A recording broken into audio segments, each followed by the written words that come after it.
think the most important thing is that you live out your faith with God's help. We're all sinners and we all make mistakes every day, but that people can see, the decisions that we make and the growth that we go through, and sort of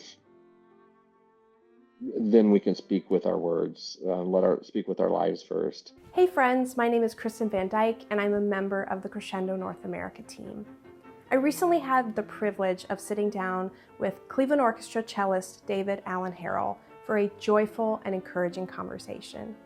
Alan is someone who always puts a smile on your face, and I deeply admire how he lives out his Christian faith, prioritizing his family, serving through children's ministry and children's music education, and bringing a sense of fun and lightness to his music making. He radiates the joy of the Lord in a way that is both genuine and infectious. I hope you're as encouraged by this conversation as I was. Before we jump in, be sure to like this video, subscribe to the channel, and connect with us through our website and social media. And all of those links are in the description below.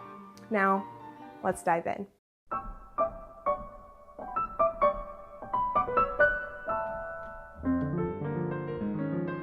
So I'd love to talk some about your background. So I know that you're from South Carolina. You got your bachelor's at the University of Alabama. You got your master's at CIM. You studied with Stephen Gaber, who at that time was the principal cellist of the Cleveland Orchestra. And then you won a job at some point with the Virginia Symphony. You also played with the Canton Symphony. And then in 1995, you won the position with the Cleveland Orchestra. So I'd love to just hear you talk about that and answer the question, when along this journey did you realize that this was your calling and not just a job? Yeah, so I went to I'd gone in the summers when I was in high school to Brevard Music Center. I don't know if you know that one at all. Yeah, and so I'd gone there and I met a cello teacher who was at the professor at University of Alabama, and we hit it off, and like I thought he was a great teacher, and so that was sort of the connection that I had to go to Alabama, and it was good for me because like a lot of conservatories are are bigger. I mean, the University of Alabama is huge, but the music school is relatively small. And so, like, I was able to sort of get a lot of performance opportunities. I'm not sure I would have gotten at a conservatory because, like, especially when you come in, you could be like Indiana, for example, is like I think they have like 70 cellos or something like that. It's huge, It's and ridiculous. I know, and some people thrive in that. And even CIM, there might be 25, 30 cellists. And so I was able to sort of like in undergrad and sort of get like a lot of attention, which I needed. I had to build up my technique and sort of get that sort of more one-to-one coaching. And then when I came to Cleveland, it was I went to CIM as you said, and it was more of a you're in the big pond, the big musical pond then, and I studied with Steve Gaver, and it was great. It was very different, like type of lessons because he would be like, here, play it like this, and he would just like do it, and I'd be like, okay, and so like I sort of like had to learn a different way, but I played in some of the local orchestras, like you mentioned, when I was in school, and then I came to a crossroad, and this could be where I could talk about faith. It was because I always thought I don't know why I thought this, but I always thought I would sort of go the route of college teaching, and so I had and I was a Christian, and I got heard about an opening at Bob Jones University, and so I applied and went down for an interview, and they offered me the position. And then, like right around the same time, Virginia Symphony had an audition. I remember I took it. You'll get a kick out of this. I was in a Baroque dance class. And it was pretty cool because like some of the stuff we were playing is like Baroque music, and so like but the final was going to be like this public dance performance where you're wearing like the velvet jacket and the puffy shirt and stuff like. I was like, I cannot. There's my guy friends will like never let me live this down. So I was like, I've got to find some audition to take. And Virginia Symphony had an audition during that final. So I was like, yeah, I can't go to this dance thing because I've got like this audition. And so I went to Virginia, and maybe because I was like not super how do I put this?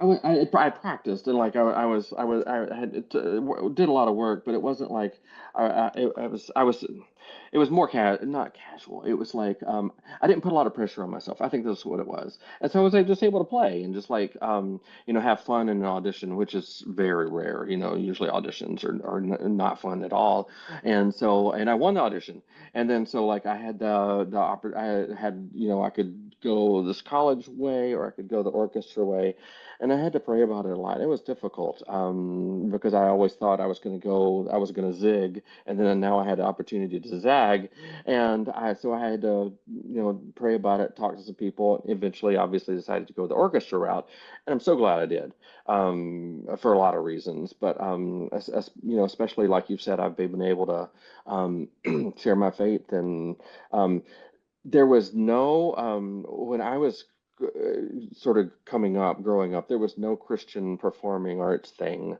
like Crescendo or Masterworks Festival. There was nothing like that. And so when I started in '95, a couple years later, I got a phone call from Pat Cavanaugh, who ran Masterworks, and so I got connected there. And that was really the first time I was able to sort of connect with that Christian performing arts community, and that was really special because like before I had played at church, like you do, and played offertories and different things like that, and so I was able to share my talent or whatever in that way. But it was the first time I was able to sort of play a symphony with the whole goal of being like praising God through it. So it sort of was eye-opening to, have that or get in that community and talk to people and talk to other artists too that were there were like dancers and singers and all kind of people coming from it. And it was just fascinating to see their journey because as you know, the arts are can be a very dark place. And so it was great to sort of see, this we all sort of had this light that we wanted to share in our different communities, and so it was an opportunity to sort of do that. And so yeah, Cleveland was unique. Let me back up. So I played in Virginia for 1 year and then won a job in Cleveland. And Cleveland was unique in that there was already a Christian community within the orchestra. The former concertmaster was named Daniel Majeski. Do you know that name at all? Mhm. Yeah, he he had retired right before I joined. I met him a couple of times, but he passed away um, uh, before I joined. And but he was a very strong Christian, and he had a group of musicians who would meet for Bible study and different things. And so that has continued with different people that have come in over the years. And Lisa, as you know, is a big spearhead for that in our orchestra now. And so, yeah, so it's just great to see, talk about our struggles. I'm able to talk to some of my guy friends about things that we're dealing with, and then we get together as a group and can pray.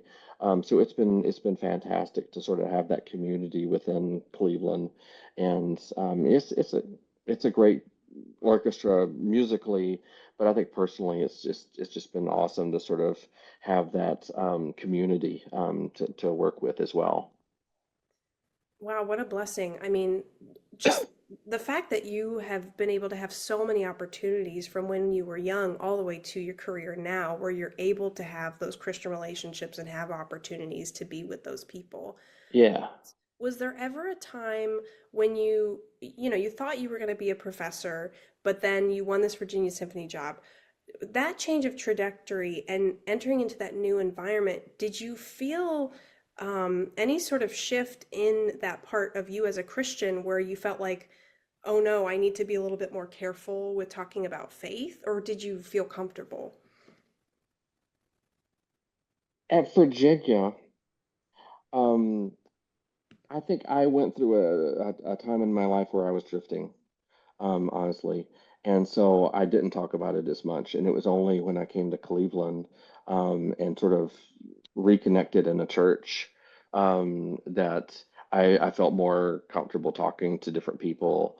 I'd known about Dan Majeski, and when I came back to Cleveland, I went to a church that was pretty close to a Severance. It's still there. It's called Cedar Hill Baptist, and I met Dan Majeski's widow, and I became pretty close with her, and she was like a good mentor. And there were some other people in that community that went to that church, and so I was able to sort of, reconnect with who I was, and um, yeah. So, I was in Cleveland, I think because there was more of a community, it was more, I was able to be more open about who I was, and but yeah, there was a time when I was drifting, to be honest with you. Mm. Yeah. So when you came to Cleveland and started forming community, did most of that community originate first in the orchestra, or did church start first? I think I talked to some people in the orchestra.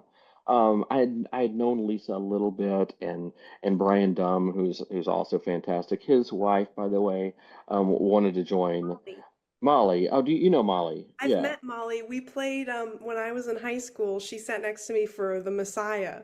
Oh, that's awesome. Yeah, Yeah. she's great. And she has interest in crescendo too. And so, yeah, I connected with some people like that. But I think it was more through the church and and that community. And when I came to Cleveland, I lived with a friend of mine who I'd known as a student at CIM. He's a clarinet player, great guy. And he actually he was not a believer.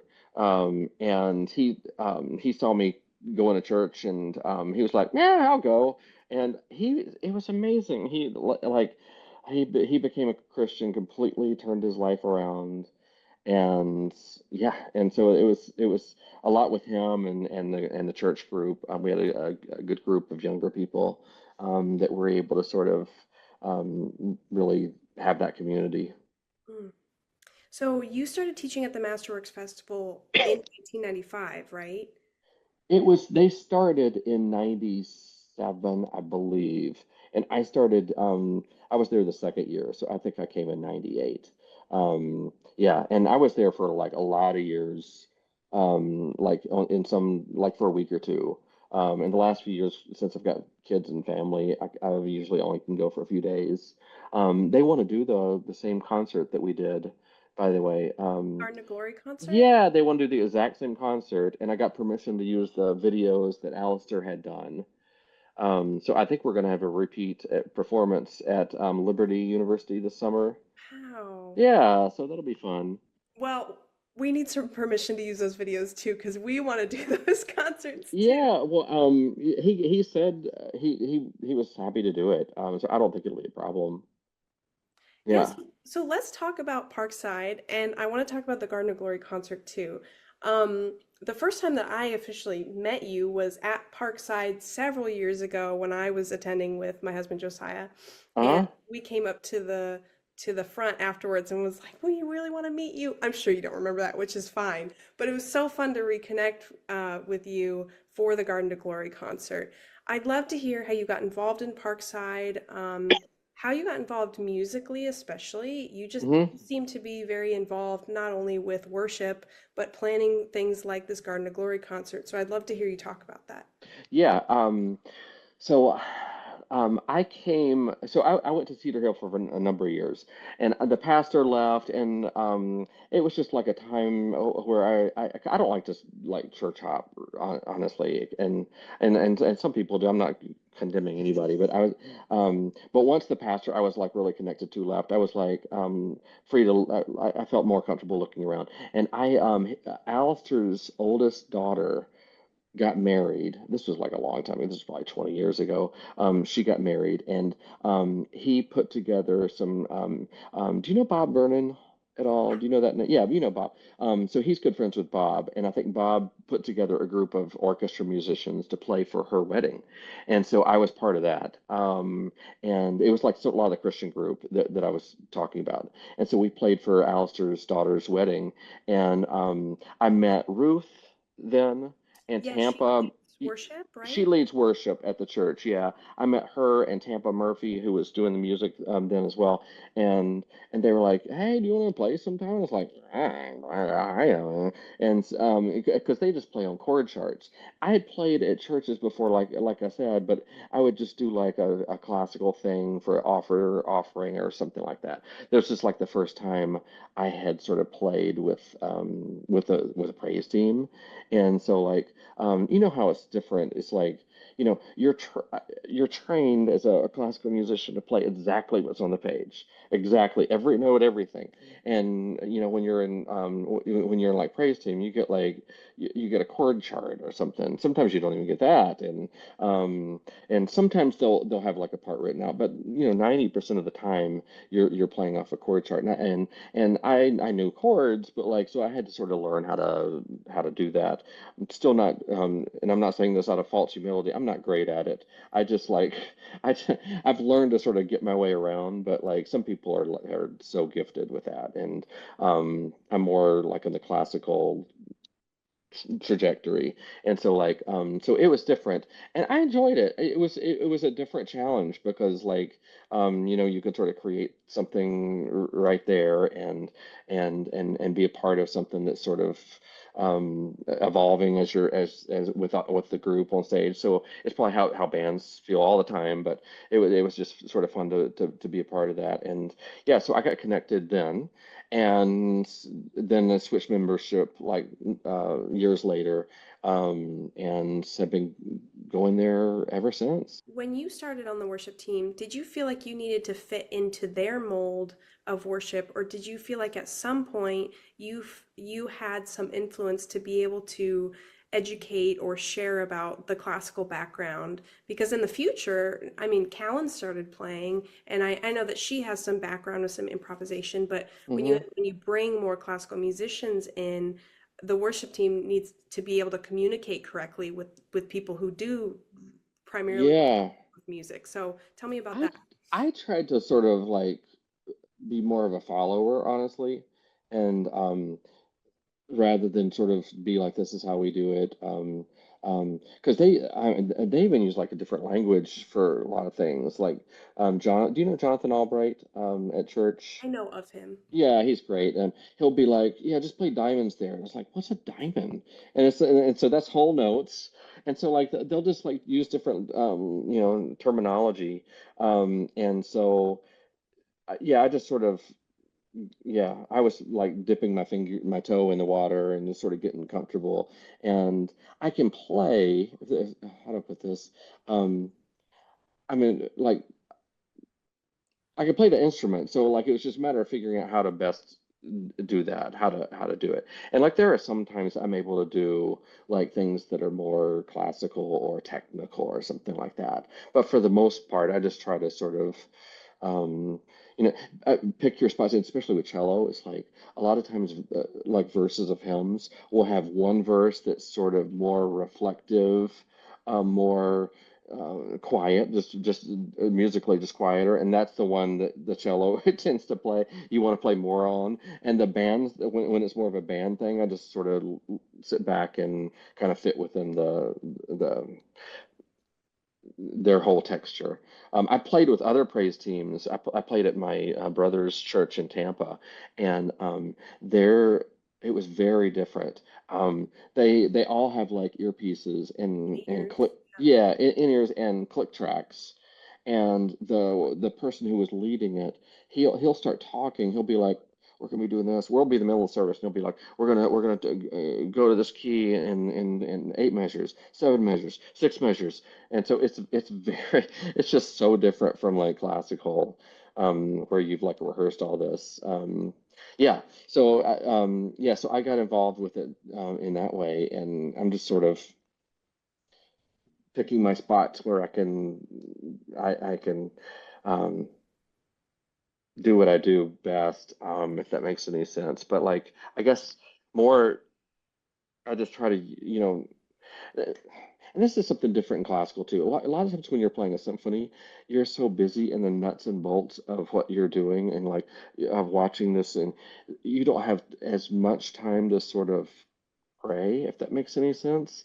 And I think when you're doing like the praise team stuff, there are more moments that you can sort of take a step back and say, God, help me to glorify you in this song. So it's a little bit. Um, and so I've been able to do that and actually transfer that into the classical stuff too. So like whenever I get eight measures in a Brahms symphony, I'm able to sort of set back and sort of like reprogram my brain and stuff. I'm not just doing this. I'm just trying to do something bigger. I'm just trying to like praise God with this phrase or whatever like that. So I think it's actually helped some of the classical stuff in that way. Yeah, that's really beautiful. I've had that similar experience where, with improvisation, of course, you have to get over that hurdle of the fear and the intimidation.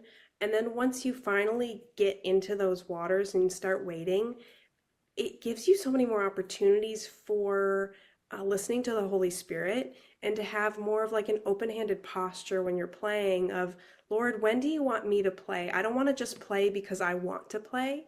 Because when I Yes. start playing and I notice that I just want to play and play and play, and then I listen back, I'm like, half of that is meaningless because there's not a statement. But when I wait on the Lord to call me to play something, then it feels so much more impactful, not in a way where it's like, wow, I sound so great, but in a way that feels like, wow, I am really glorifying the Lord with how I'm playing and what I'm doing and how I'm choosing to what to play.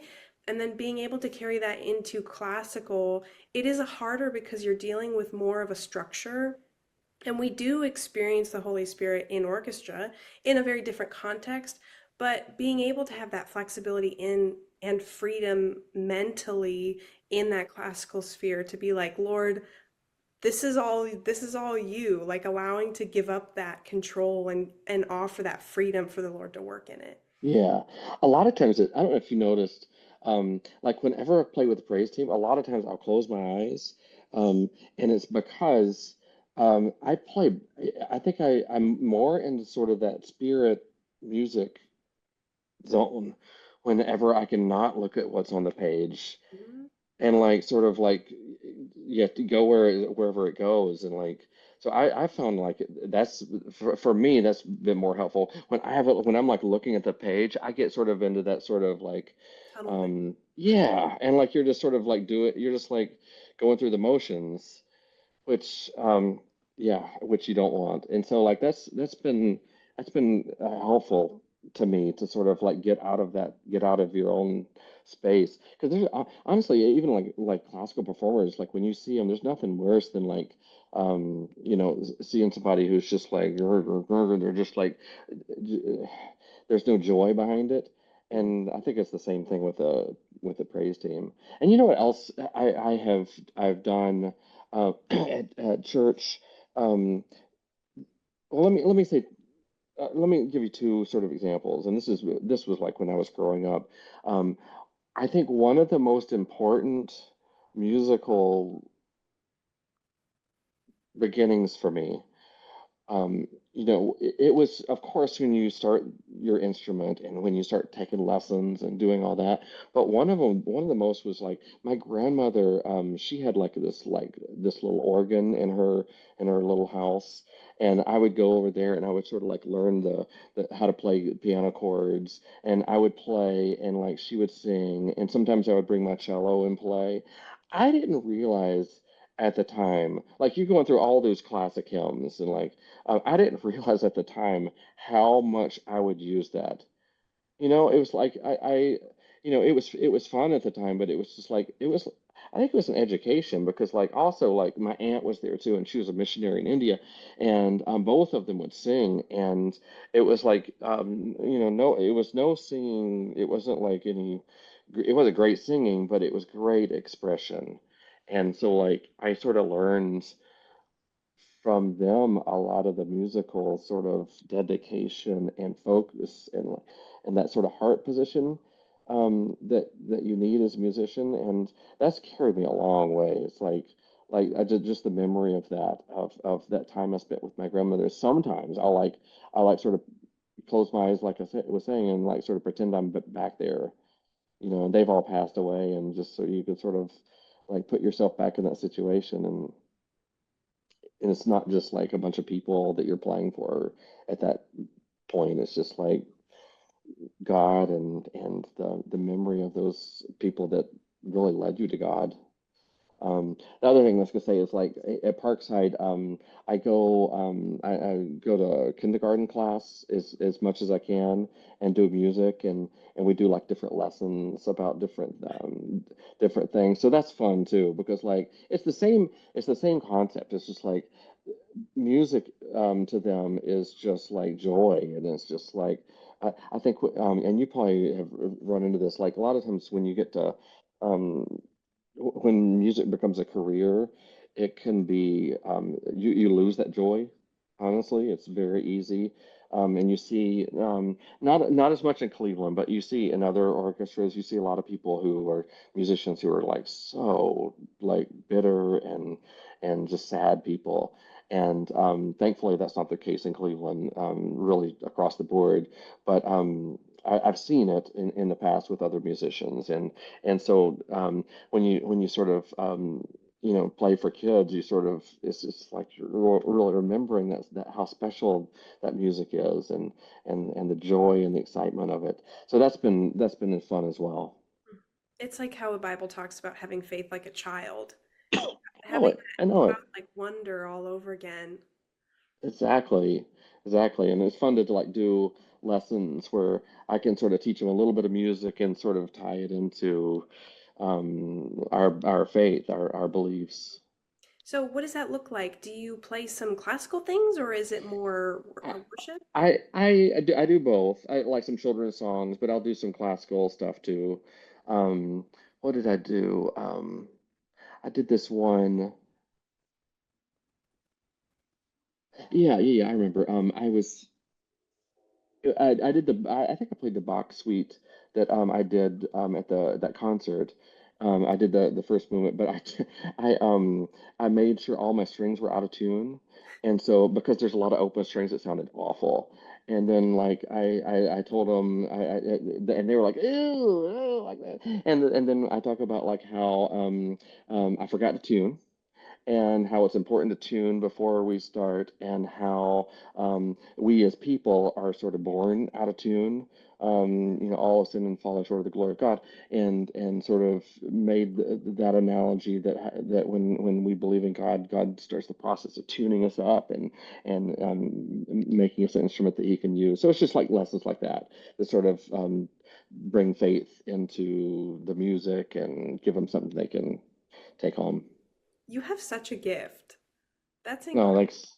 I mean, Thanks. It's I fun. can't imagine most classical musicians walking into a kindergarten room and having like a thought out ministry opportunity like that that's understandable for the kids. That's amazing.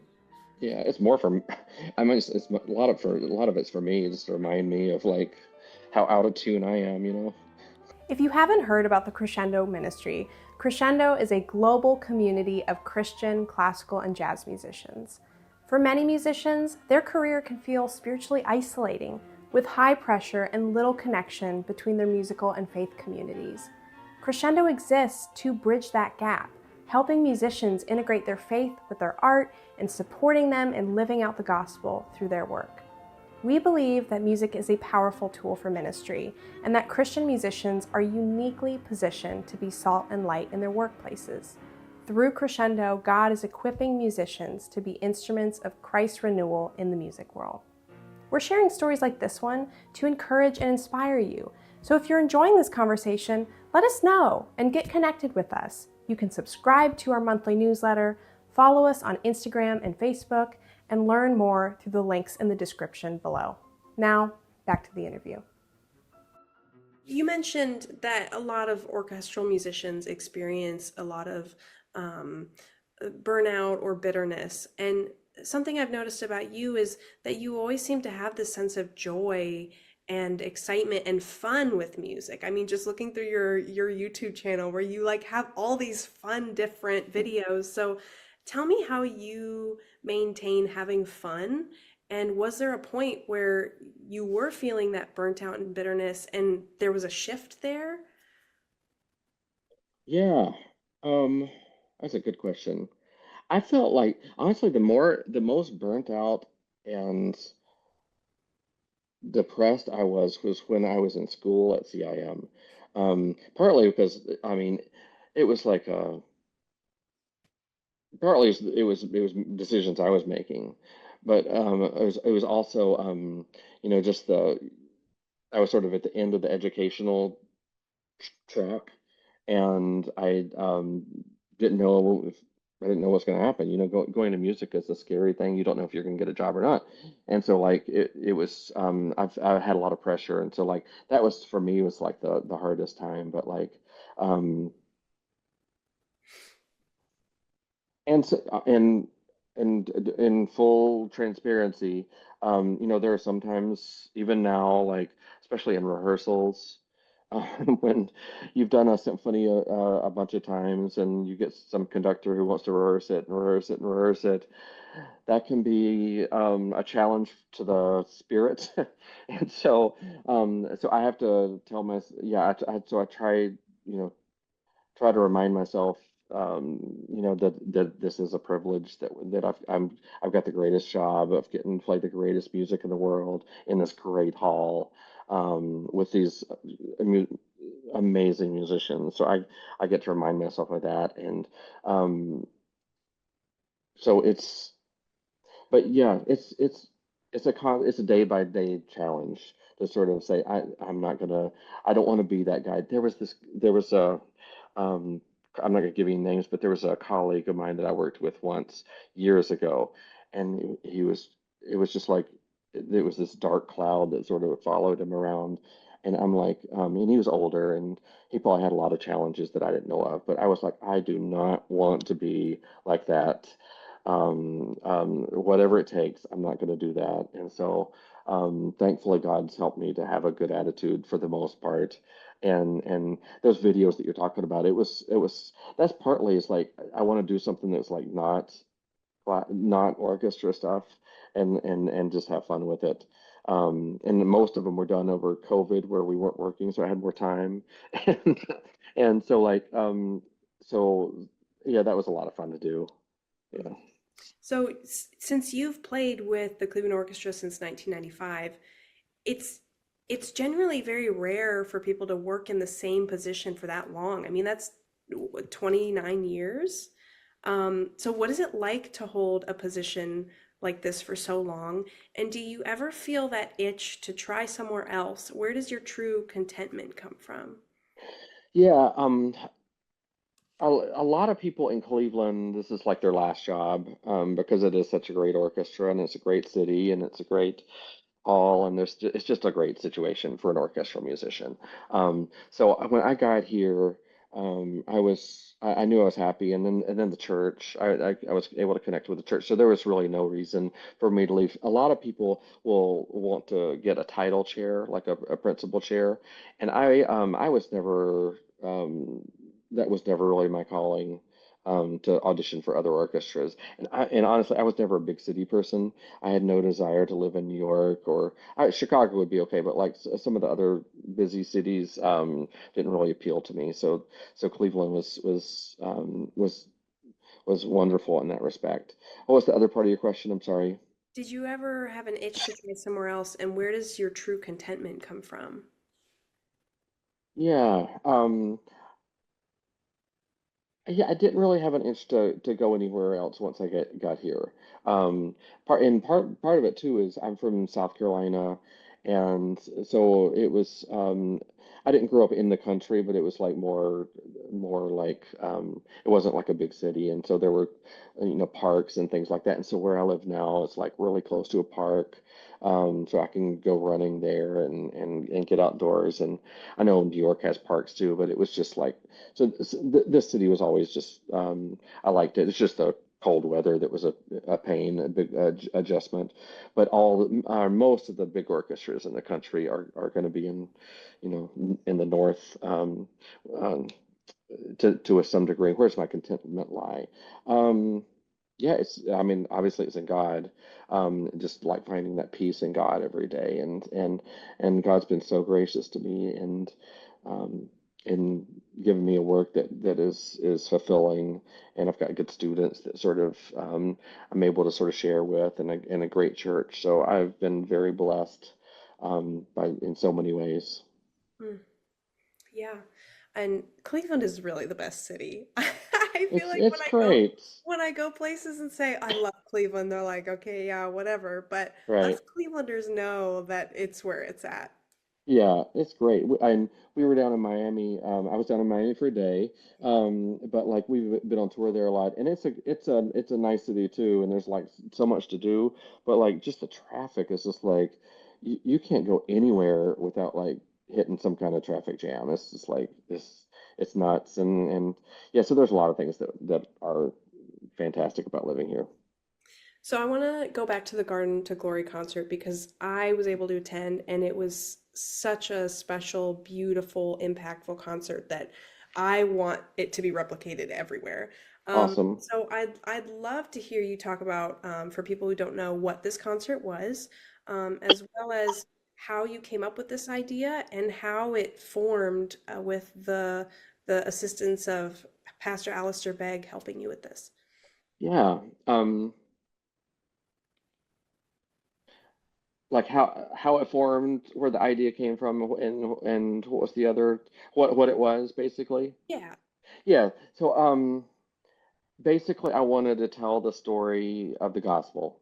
And I wanted to sort of use music to sort of help tell that story. And so I can't remember exactly where I got the idea. I'd had the idea for a while, and it was like one of those things. Are you ever like this? You get an idea, and you're like, oh, maybe I'll think of it, and then like it just doesn't leave you. Maybe that's crescendo for you. I don't know. But like you get this idea and it's just like it just keeps coming back, and I think that's God telling me to like this. I want you to do this. This. I want you to. So I did, and I think the turning point was I got my computer and I was just like I started to write some stuff out, and I was just like, how can I organize this? And once I did that, it was just like it just sort of fell into place. I was like um, because with the music of the garden I played, and the music of the fall, I was like, what's a really nasty piece I can put in there? And I love the Shostakovich Eighth Quartet, and I was like, there's that fast movement. So that was fun to sort of see what music sort of fits each sort of story of the gospel. And then I showed it to Jonathan Albright, and he loved it. And so it was like every door kept opening and opening, and then the big door that I had to knock on was Alistair. And so I talked to him when I was playing one Sunday, and sort of showed him my outline and said, "This is what I was thinking. This is what I would like, and it would be great if you could do these videos." And he looked at it. It's like this is. So he was really got behind it, and Jonathan told me this beforehand, but he said if Alistair gets behind it, they're going to be able to do it to a really high level, and that's exactly what happened because they were able to sort of hire the guy who did the film work. And he works for Truth for Life a lot, and so it's like professional level like videos, and we were able to hire musicians, which was so nice because I wasn't sure if I was gonna have to like twist arms for people to play. And I think they would have. I think all those people would have played anyway, but it was nice to sort of give them a little bit of a stipend. Um, and yeah, and so so it came together, and Alistair actually helped me with some of the music, putting it together, like some of the ideas for the music, because there were a couple that I didn't know what I could do, and he was like, "What about Vivaldi Four Seasons?" And so that was completely his idea, and so it was like a group effort in that way. Yeah, and it came together. I was so happy with it, with how everything came together, and how hopefully God was glorified with the whole event. Yeah, it was all of your musical selections were perfect for your layout of the gospel, and tied in beautifully with Alistair's messages. And I have to say that I have one of my violin teachers who isn't a Christian. Before I came to the concert, I was thinking, okay, it's telling the gospel, but like, isn't everyone attending this going to be churchgoers? So, like, who is this speaking to? And one of my teachers who showed up isn't a Christian, and so Wow. I was just so excited for him to be able to experience this in a way that speaks through music. And just it really put the gospel on full display in such a beautiful, tangible way, telling the story of the Bible. I mean, it's no small feat. So to do it in a way that's like bite-sized pieces in one concert, it was just so beautiful. So thank you Dan, so much. of course, Dan Majeski, the former concertmaster I was telling you about, is such a strong Christian. He would do like not things like he would do similar things, just like he would play Bach and he would talk about, he would sort of relate it to a congregation. And so he was sort of an inspiration in that, like of just like letting classical music speak to our faith. Hmm. Yeah, well, you guys do such a great job with that. Um, you have a growing family, and with growing family things comes busyness. And so I would love to hear you talk about how you balance family life with career life, how you find that balance between making sure that you prioritize your family with practicing. It's so hard. It's so hard. I love them, but it's like when I was before, I was able to like practice really as much as I wanted, and like when you're in school or like when I was in CIM, I was like practicing 5, 6 hours a day, and you have to like compete at the highest level. You have to like put in that time. But like now with kids, they're wonderful. I love them, but it's very time consuming. And so, but like so my practice now is like you have to do like little bits here and there and late at night. So it is a challenge. I haven't completely figured it out, to be honest with you. I practice some at work, um, um, just so they have practice rooms there, and so like I could sort of, put myself in a room and no one's going to come in and like throw a ball at my face when or grab my bow or anything like that. So it's wonderful, but and that's partly why I did this with videos, is so I could like have them involved with music. And we'll see, I may do some this summer w with them, like sort of put them in some videos, something like that. But it's to answer your question, it's very difficult. Mm. And Have I there think it gets better. I think it's supposed to get better at some point when they're older. But right now we're in the hands-on time. Yeah, I imagine people telling you it'll be better when they're older. Yeah, that's when they're out of the house. Yeah, that's when they're out of the house, or and you don't want to miss it either. Because I was talking to a friend, and they were like, I was explaining the challenge, and she was like, just prioritize your family, basically was the message that I got. Because people, I think I read that like older people, when you ask them like what time of life they wish they could go back to, a lot of them will say when their kids were little, they would go back to that time. And so it is such a special time, but yeah, it's very busy. Yeah, have there been moments where your wife has to say, "Sweetie, I love you, but you need to prioritize family over"? Yes, yes. Yes, it's a constant. Yes. And yeah, and she's really supportive. Like, and I will, she's great. Like even a couple of times she knew when I was doing this concert thing, that it would take a lot of time, and it took time. Not so much the playing part, but just like the organizing it, because like you have to contact all the musicians, and um, so it's very time consuming, and so she was great about like. But she told me beforehand, and she was right. She's like, this is gonna take more time than you think. Because I'm used to going to concerts. I show up, play my part, leave, done. And this was not that. It was like, you're in charge. If something goes wrong, it's up to you.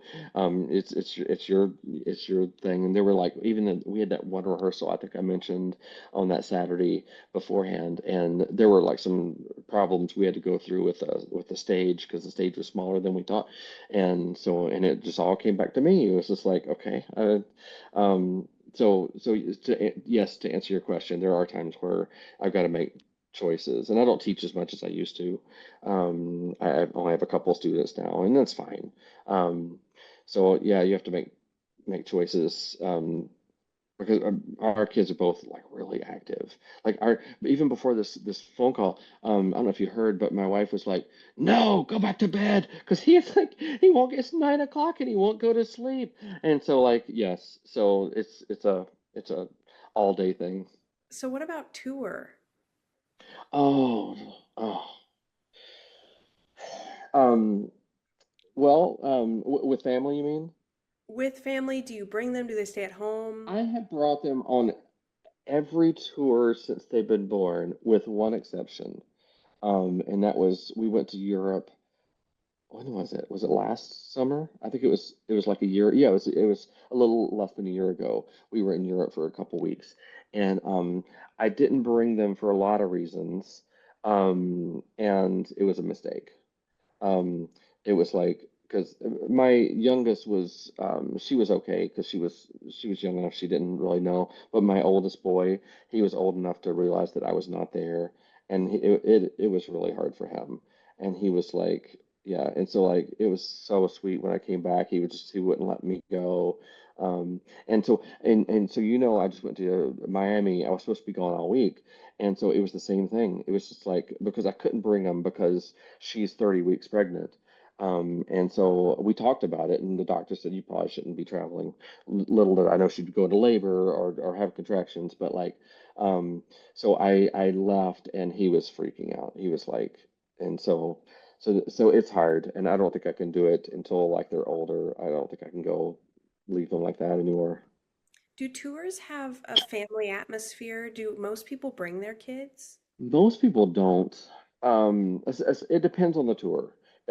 Some tours are more conducive than others. Um, and so, especially in the summer, there'll be like a lot of kids, not a lot, but there'll be some families that bring their kids. But there was like others, especially like a couple. We went on tour, I think in 2022. So this is 2 years after COVID. Um, we were the only people who brought their kids. And ours were like one and two. So you can imagine, You're um, that family. we were Everybody, that family. oh We were the no. only one. And I think our management, they didn't say this out to me out loud, but I thought they were kind of worried that I was going to get sick, because I had kids, because you're always sick when you have kids. I was completely healthy. And like half the orchestra got COVID. I was, and I Take was like, I that. know, I was like, yes, it was not me. Everybody else got COVID, but I was fine. Hmm. Yeah. Wow. Well, I am so impressed with how you juggle everything. From juggling projects that you do to Parkside involvement in work and tour and family. It's always really impressive, and I think you're doing a really great job. Thank you. Thanks. Well, I apologize for all the times that I have not emailed or texted you for like weeks. Well, now that you mention it, room Yeah, for improvement there. there's But definitely room for improvements. I think for most people, it's trying to figure out, especially busy musicians. And I understand, like, I do administrative work. I'm like on my email, I'm checking in. Musicians are doing music, and that's their job. And so, how I have to figure out what is the best way to communicate. And sometimes it's a lot of trial and error until you figure it out. Yeah, well, I think yeah, musicians, and I think I'm typical. It's like I'm not.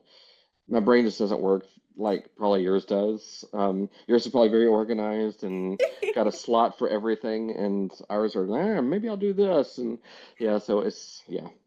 So I need to improve with that. But thanks for your patience. Yeah. So, last thing, because I want to be respectful of your time. I was just I was Googling you because I wanted to make sure that I, was knowledgeable about what you've done and all of this. And back in 2014, Cleveland.com did a feature of you as a like meet the musician. And they said Cleveland Orchestra cellist David Alan Harrell cited his faith as his most significant passion outside of Hmm. music.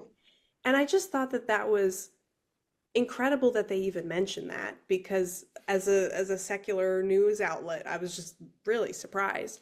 And like I've said before, it takes a lot of courage to be open about our faith in the music world, especially depending on the work environment. It can be hostile sometimes. And Hmm. I'm so grateful that you have a work environment that seems more laid back and allows you to have a community of Christians who pray together. That's really special. So um, I want you to be able to speak to Christian musicians who are scared to be open about their Christian faith in their work environment and they want to be better about this. What would you say to them? Hmm.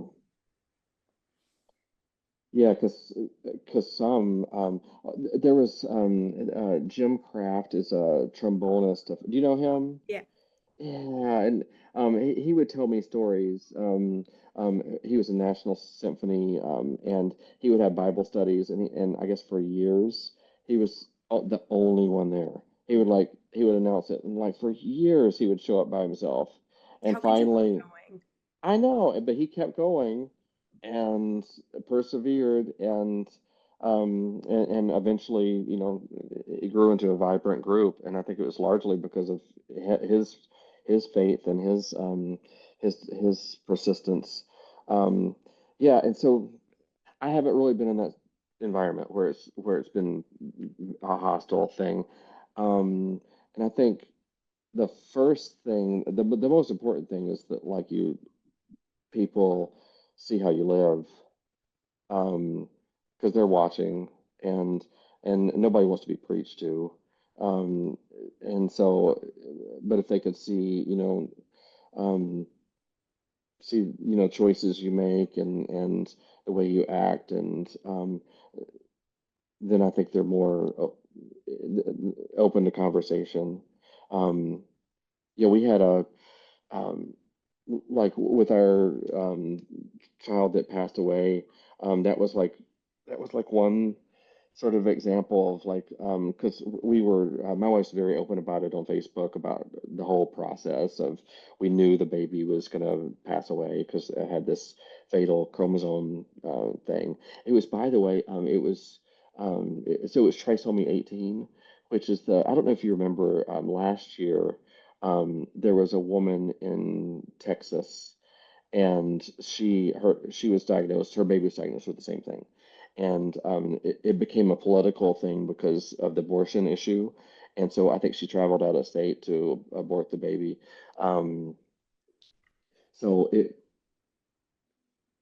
so I think so it was sort of in the national spotlight um, last year, just coincidentally, and so we were able to sort of be open about our faith and how that decision affected how our faith affected that decision to sort of carry the baby all the way to delivery. And so yeah, so to answer your question, I think the most important thing is that you live out your faith with God's help. We're all sinners and we all make mistakes every day, but that people could see the decisions that we make, and the growth that we go through, and sort of